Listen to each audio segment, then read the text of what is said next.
अस्सलामुअलैकुम, आप देख रहे हैं ENT+786।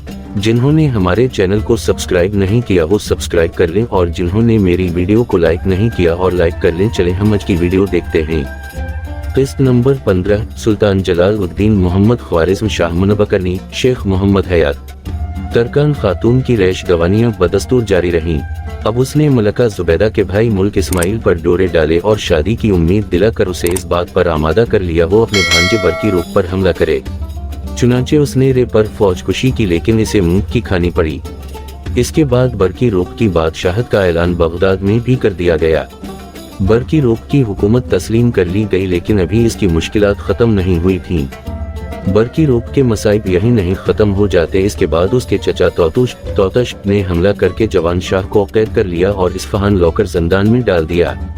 महमूद चाहता था कि उसे अंधा करके हमेशा के लिए तख्त व औताज से महरूम कर दे, लेकिन महमूद की उम्र ने वफा न की और वो खुद एक हफ्ता बाद चेचक के अर्जे में मुब्तला होकर राही मुल्कदम हुआ। इस पर अमरा ने बरकी रूप को जंदान से निकाल कर ताज पहनाया और तरकान खातून को मौत के घाट उतार दिया गया। बरकी रूप ने तौतुश पर हमला करके उसे शिकस्त देकर कत्ल कर दिया और उसके बाद बरकी रूप पर एक असमीली ने हमला किया, लेकिन वो बाल बाल बच गया। बरकी रूप मुश्किलात पर काबू पा चुका तो खरासान की हुकूमत सिंजर के सुपरिद करके इराक चला गया। सुल्तान सिंजर बिन मुल्क शाह 1136 हमजामी तख्त नशीन हवा और सुल्तान अल-सलातीन के नाम से मौसूम हुआ। इससे सुल्तान बहराम गजनी ने दबकर खराज गुजारी गवारा की थी।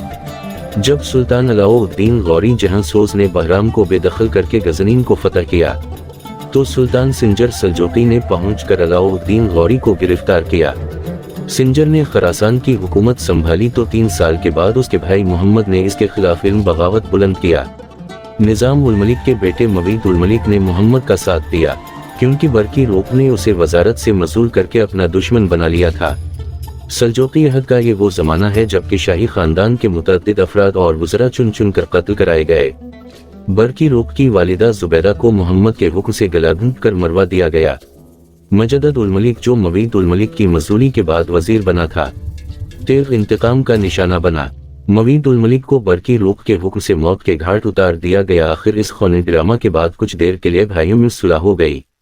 बरकी रूप फौत हुआ तो उसके बेटे मुल्क शाह सानी ने इराक की हुकूमत संभाली, लेकिन मोहम्मद ने इस पर हमला करके गिरफ्तार कर लिया और फिर उसे अंधा करके खुद इराक की हुकूमत संभाल ली।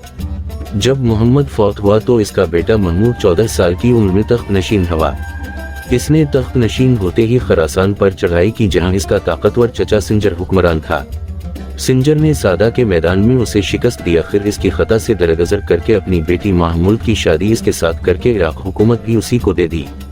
सुल्तान सिंजर खानदान सलाजका का आखिरी अजीम अलमर्तबा हुक्मरान था। उसने खरासान में बहैसियत बादशाह 40 बरस हुकूमत की। सिंजर ने 19 मुहिमें सर की, नीज अपने भतीजे महमूद को शिकस्त देकर सल्जूक की तमाम ताकत का मालिक बन गया।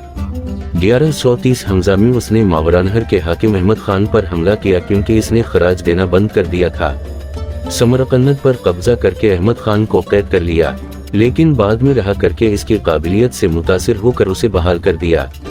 इसके बाद बहराम शाह गजनवी ने बगावत की, जो कि दबा दी गई। 1140 हमजा में समरकंद में दोबारा बगावत हो गई और 6 माह तक सिंजर ने मुहासरा को जारी रखकर फतह कर लिया और शुमाल की तरफ उसने ख्वारिज़्म पर कब्जा कर लिया।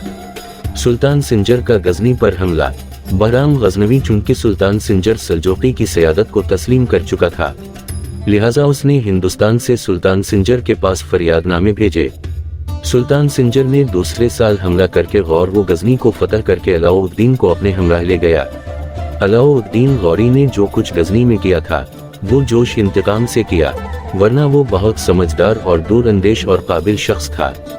चुनांचे चंद ही रोज बाद सुल्तान सिंजर ने अलाउद्दीन की काबिलियत से मुतासिर होकर इसको खुशी से रहा कर दिया और वो अपने वतन गौर में आकर फिर हुकूमत करने लगा।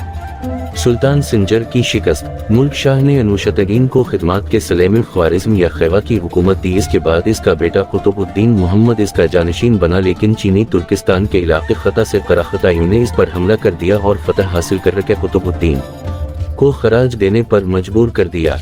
कुतुबुद्दीन के बाद इसका बेटा उतसस तख्त नशीन हुआ, चूंकि उतसस कराखताइयों का बाज गुजार था। اس لیے اس نے مصلحت وقت کے خیال سے انہیں اپنے ساتھ ملا کر سلطان سنجر پر حملہ کرنے کی دعوت دی، چنانچہ ان کے ساتھ مل کر سلطان سنجر کو دریائے جہلم کے کنارے شکست دی۔ یہ اس کی پہلی شکست تھی۔ قراقھتائیوں نے مرو اور نیشاپور پر قبضہ کر لیا اور اتسز نے خوارزم میں آزاد ریاست کا اعلان کر دیا۔ سلطان سنجر کی اسیری 1152 ء میں قراقھتائی قبائل نے گزقبائل پر غلبہ پا کر ان کی چراگاہیں چھین لیں اور انہیں بلخ کے علاقے کی طرف دھکیل دیا۔ گزقبائل کو سلطان سنجر نے اس شرط پر بلخ کے علاقے میں آباد ہونے کی اجازت دی کہ وہ سالانہ خراج کے طور پر 20,000 بھیڑیں بھیجا کریں گے۔ خراج ادا کرنے کا جب وقت آیا تو بھیڑوں کی اقسام پر حاکم بلخ سے کچھ جھگڑا ہو گیا، جسے حاکم بلخ نے نپٹانے کی بجائے اور تول دیا۔ آخر 1152 ء میں سلطان سنجر کو غز قبائل کے خلاف فوج کشی کرنی پڑی۔ غز قبائل سخت خوف زدہ ہوئے اور کثیر رقم بطور تاوان ادا کرنے کی پیشکش کی، لیکن حاکم بلخ مصر تھا کہ گزقبائل کو خوفناک سزا دی جائے۔ لیکن جب سلطان نے حملہ کیا تو گزاتنی بہادری سے لڑے کہ سلطان کو شکست دے کر نہ صرف قید کر لیا بلکہ مرو اور نیشاپور کو فتح کر کے لوٹ بھی لیا۔ سلطان سنجر کی رہائی اور وفات۔ سلطان سنجر 4 سال تک غزوں کی قید میں رہا۔ یہ قید اس قسم کی تھی جیسے کہ ہندوستان کا بادشاہ جہانگیر مہابت خان کی قید میں تھا، یعنی ترکان غزو دن کے وقت سلطان سنجر کو تخت پر بٹھتے اور اس کے سامنے مؤدبانہ ہاتھ باندھ کر کھڑے ہوتے اور رات کے وقت اس کو ایک آہنی قفس میں بند کر دیتے۔ سلطان سنجر ہی کو اپنا بادشاہ مانتے، جہاں چاہتے لے پھرتے۔ ایک دفعہ شکاری مہم سے سلطان بچ کر نکل بھاگا، لیکن جب وہ مرو پہنچا تو اس تباہ شدہ شہر کو دیکھ کر جینے کی امنگ جو اسے یہاں لائی تھی سر پر گئی۔ اس افسردگی کی حالت میں 1156 ء میں 73 برس کی عمر میں جہان فانی کو خیر باد کہا اور اپنے بنائے ہوئے مقبرے میں دفن ہوا۔ اس کے بعد اس کا خاہر زادیدہ محمود خان تخت نشین ہوا۔ اس کے بعد تغرل ثالث تخت نشین ہوا۔ آخر تکش نے اس کو شکست دے کر سلجوقی حکومت کا خاتمہ کر دیا۔ اس کے علاوہ سلاجقہ کرمان، سلاجقہ عراق، سلاجقہ روم، سلاجقہ سوریہ چھوٹی چھوٹی حکومتوں کے سلجوقی سلسلے تھے۔ اتابکان شیراز۔ سلجوق سلاطین اپنے شہزادوں کی تعلیم و تربیت اور اخلاق فاضلہ سکھانے کے لیے جن اتارقوں کے سپرد کرتے تھے وہ اتابک کہلاتے تھے۔ رفتہ رفتہ ان اتابکوں کو وزارت بھی ملنے لگی اور خاندان سلجوقی کے کمزور ہونے پر ان اتابکوں نے مختلف ملکوں اور صوبوں میں اپنی خود مختار حکومتیں قائم کر لیں۔ چنانچہ ان اتابکوں کے بہت سے خاندان شام، عراق، فارس میں برسر حکومت رہے اور بعض نے عالم اسلام میں بڑی ناموری حاصل کی۔ اتابکان شیراز کی حکومت کو دولت سلگریہ بھی کہتے ہیں۔ سلطان سنجر سلجوقی کے عہد میں مظفر الدین سنقر بن مودود سلگری فارس کا عامل و حاکم تھا۔ سلطان سنجر کی وفات کے بعد اس نے اپنا خطاب اتابک تجویز کیا اور فارس پر خود مختارانہ حکومت کرنے لگا۔ 1161 ء میں فوت ہوا۔ اس کے بعد اس کا بیٹا 1176 ء میں تخت نشین ہوا اور وہ 20 سال تک حکمران رہا۔ اس کا نام تکلا تھا۔ اس کے بعد اتابک سعد بن زنگی 28 سال تک حکمران رہا۔ 1227 ء میں وفات پائی۔ سعد کے نام پر ہی سعدی نے اپنا تخلص رکھا۔ اس کی وفات کے بعد اس کا بیٹا اتابک ابو بکر بن سعد زنگی تخت نشین ہوا۔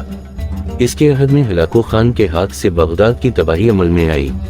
اس نے مغلوں کی باج گزاری اختیار کر لی۔ اس کے بعد اس کا بیٹا اتابک محمد تخت پر بیٹھا۔ 664 دو چشمیہ تک یہ خاندان شیراز و فارس پر حکمران رہا اور مغلوں کے زوال پر ایک دفعہ پھر خود مختار ہو گیا۔